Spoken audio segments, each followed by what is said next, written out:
Well, we are weeks, days away from Denver's major race weekend, and runners are registered and they are ready to go. You can be sure. Around 14,000 runners are anticipated to take part in this year's Colfax Marathon. Let's see if you have what it takes to run the big race.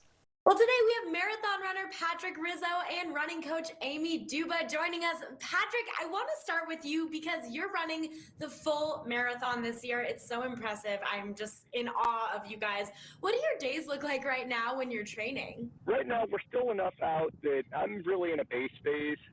So I'm doing about an hour a day every day.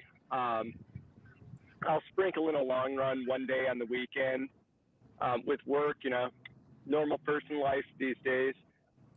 Work allows me to just get in my long run on a Saturday or a Sunday. So I'm really working around life at this point.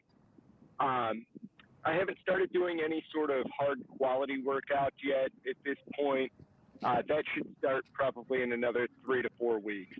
Wow. Okay. But you are just so regimented, making sure that you're doing things in a timely manner before the race, of course. So for someone who has never run this specific race, what are your words of encouragement for them? I would say, this is such a perfect race to be a first marathon. It's a forgiving course, mostly flat.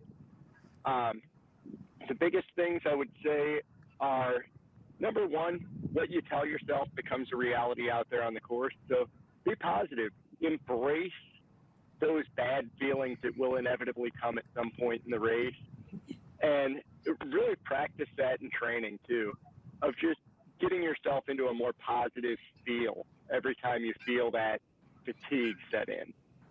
Yeah, I'm going to take a note to myself to do that in my 3-mile runs I do every day. That's fantastic. Amy, I want to come to you because you have a background in sports psychology. This, of course, is huge, even like we were just talking about with Patrick. So where should runners be when it comes to, physically and mentally right now? Because both are important, right? Oh, completely important. I mean, I would say mental is going to get you through. And if you train well enough, and I'm talking, kind of what Patrick said, if you're going out, you're being consistent, you have to be consistent mentally and physically, meaning you've got to believe in yourself. You've got to think positive, and that will get you out the door every day, no matter how many miles you're putting in. If you're putting in 3 miles, that's great. You're being consistent. You'll build on that as you start to feel better and get stronger. But you have to start with a positive mentality first. It can't come when you're starting to feel good, and only when you feel good.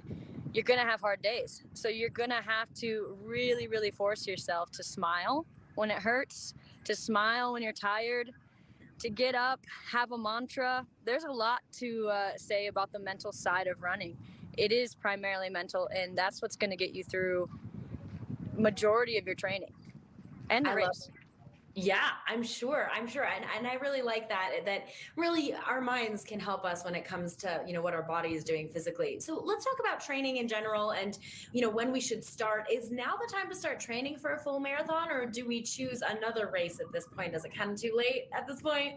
So you're 3 months out, right? And I would say if you haven't ran a step yet, it's probably a little too late you've got 3 months. You could complete a marathon. It's not going to feel amazing. You're going to have support along the whole way, but I would say it's probably better to start looking into a half or the 10-mile, or even jumping into a relay. You're going to enjoy it. Your body's going to enjoy it more.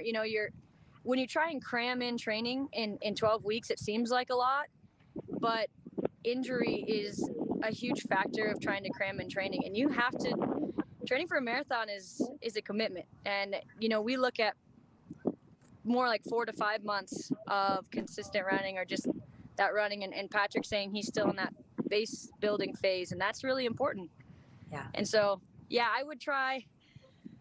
You can get through a marathon, but if you want to not be so risky, I would do the half or the 10-miler. All right, guys. Well, hey, it sounds like we have a lot of secrets to success right here. Thank you both so much. Good luck to both of you. And hey, we appreciate you both being here on the show. Thank you. Thank you. The Colfax Marathon is returning to May 14th through the 15th. Join Denver's largest running weekend for 7 races in 2 days. You can choose the marathon, half marathon, urban 10-miler marathon, relay on Sunday, or the 5K on Saturday. So all you got to do is visit runcolfax.org to register.